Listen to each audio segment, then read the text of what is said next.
So let me just quickly do this. So these students are from GIJ, and they're actually doing a profile of bloggers in Ghana.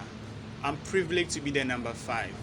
They've told him they've done Ameyaw Debrah, Arnold, Felix, and who? Candice. And who? Candice. Candice, okay. So Meneaje passed me number 5. I'm going to have a quick conversation with them, and because you guys hold me down every day, I'm sharing this video with you as well. So you can take it away. Okay. Please, our first question, can you tell us about yourself, your growing up, your full name? Okay, so my name is Odompleh Bernard Kwesi. I grew up in a village in the eastern region called Samlesi Amanga, and after high school, I moved to Accra to hustle. So that's basically about my growing up. I don't really remember things that I used to do when I was young, but yeah, Bibisa. Okay, can you tell us about your educational background? School need the SM and Kobe. I really want to. I'm not really that kind of book long person. I'm not going to say I'm too brilliant, but in high school, I was a assistant senior boys prefect, new job in senior high school, and in junior high school, I was a senior boys prefect, and all those. So I've not really gone to your stage of going to GIJ to study journalism. I'm just doing the roadside one, which a lot of people see me and they feel I've really done a degree in journalism, but that's not true. Okay, so you didn't go to any media school? No, I learned from Google. Oh, alright. Okay, so can you tell us about your specialization? Okay, so I do politics, I do entertainment, I do social stories. I'm very passionate about issues that has to do with Ghana because I feel as young people coming up, the future belongs to us. So anything that has to do with children, anything that has to do with the youth, you see me go mad at it. A lot of people sometimes tag me to be maybe NDC, NPP because I don't allow issues to slide. When NDC is not doing what is right, I need to call them out. If the president is not doing what is right, I need to call him out.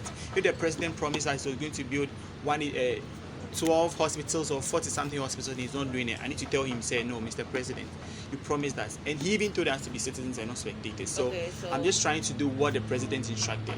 Okay, so it means your target audience are basically the citizens. Yeah, I mean, I target everybody. I'm trying to build a brand that is corporate oriented, not a brand like the roadside ones where anything around, you just put it out. I feel like bloggers are the most powerful people in Ghana now. We used to believe that anything has to go to the traditional media, where if there's anything, I need to run to Pan-African TV and be like, oh, Pan-African TV, there is this going on in my community. But today, as bloggers, I can just pick my phone, record whatever I want to record, put it out there, and the traditional media will come chasing me for whatever content I have.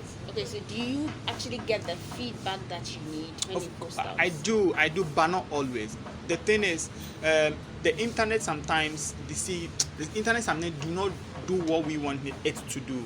I may post a video, maybe a particular young girl who is suffering in a particular community, and I expect that posting this video, I should get, say, maybe 100,000 views for that video. Like 10 views, or I'm just saying, I'm not getting what I expected.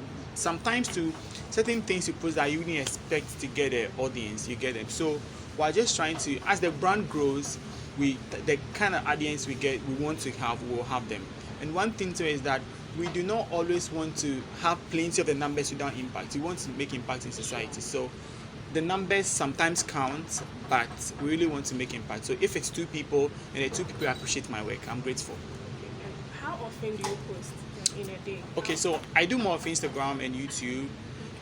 On Instagram, so far as the issue breaks and I think it's relevant, I do it. Yesterday, for instance, I did about 10 different posts. From, can I even remember any, Chelsea winning the match, I can't really remember, but I did a couple of posts, and about terrorists trying to attack Ghana and other things. So I do posts that are really corporate oriented and things that I think the people should view or see. So what's your least number of posts in a day so far, averagely? Okay, sometimes I'm able to stay 1 day without posting, 2 days without posting. This is something I've not told anybody before, but I'm very emotional. Little things mean a lot to me. So certain comments on my page sometimes puts me down for close to a week, crying in my room. When I come back harder. So how do you come back? How do you come back? It's, there is this funny thing. Whenever I'm down, people send in comments like, oh bro, you are doing well. You are changing the face of blogging in Ghana. Yesterday, someone sent me a post. I did a post about one radio presenter in Koforidua, Royal Mamacita, who was nominated for some awards. So I was there and someone sent it to a group I belong to. And Royal Mama wrote a whole, like, she was so appreciative of whatever I did for her. She was like, bloggers in the Eastern region will always like to post negative things, but here is someone trying to put the image, a good image out there. And I'm grateful. So whenever I'm down, I receive those kind of comments.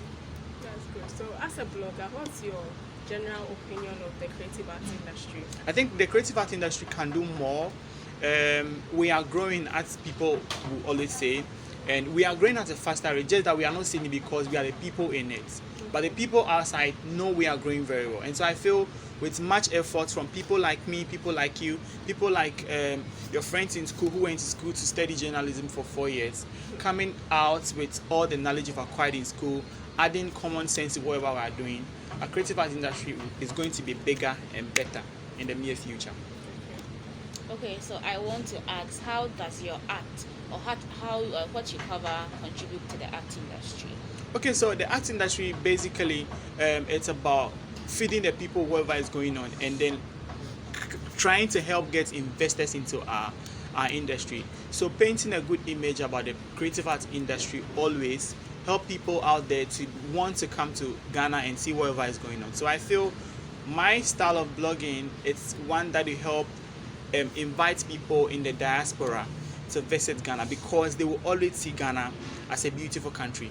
In the west, the people there try to show us what they want us to see.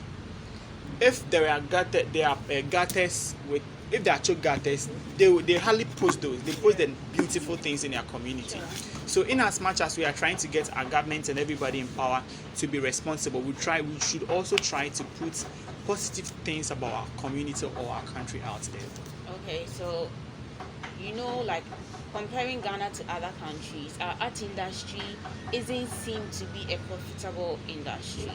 So do you think the art industry in Ghana is very profitable or it isn't? It's time. I do everything. I my phone, everything I use, my dress, everything, I got it from blogging.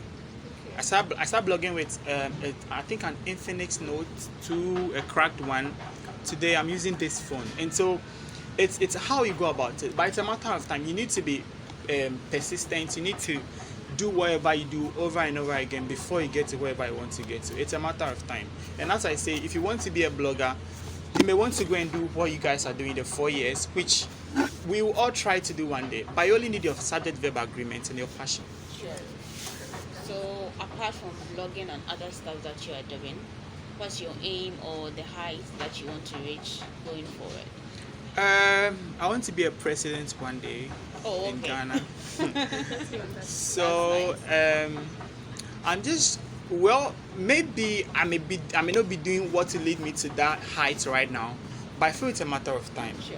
So I'm just doing whatever I'm doing now. If tomorrow the road has to change for me, I'm just building an empire where I get to employ younger people like yourself in school who come out and they've got no work to do. I get people from like schools who complete their 4 years and they come and be like, employ me. How much can I pay such a person? But if I'm able to work harder and I'm able to make more money, I can be able to pay someone from GIJ 1,500, 2,000 a month, and that is helping to make Ghana better. So, aside from the negative comments you receive, what are some other challenges you have gone through, and then what advice would you give to upcoming bloggers? Okay, so my first challenge with my blogging is the internet. I can't buy data because sometimes I have to use like 50 cedis data in a day because Instagram drains a lot. If you want to post a video on YouTube, it drains a lot. So this is a cry to the telcos, a cry to the ministries that are in charge of all this, all the agencies, to help reduce the cost of data for us because it's very expensive. I don't expect a young boy like me buying like 50 cedis data each day.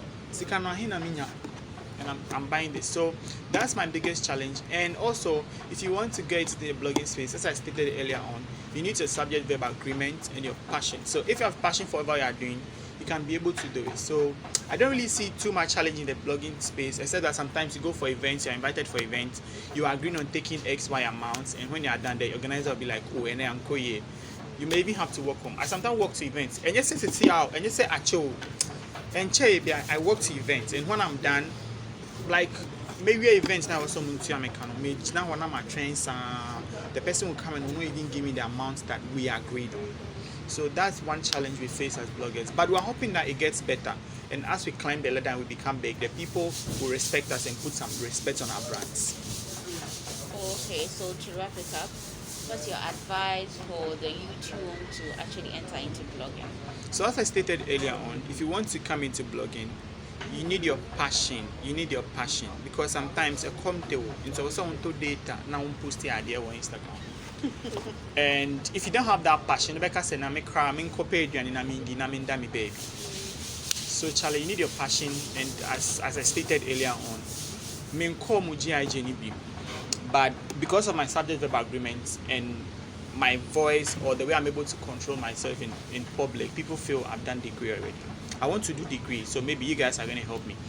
So if you want to come into blogging, just get your passion on, grab your subject verb agreements, and you're good to go.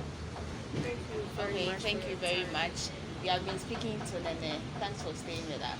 So thank you very much for hosting me, guys. I'm so much grateful. I don't know if I did well with it answering. Oh, of course you but did. the people who are going to watch are going to judge. You So thank really you guys so much for coming and thank for you having so me. much. I hope we'll do this again some other time. Sure, you are very welcoming. Thank you. Well, thank you guys for watching. We are grateful. We'll see you. Oh.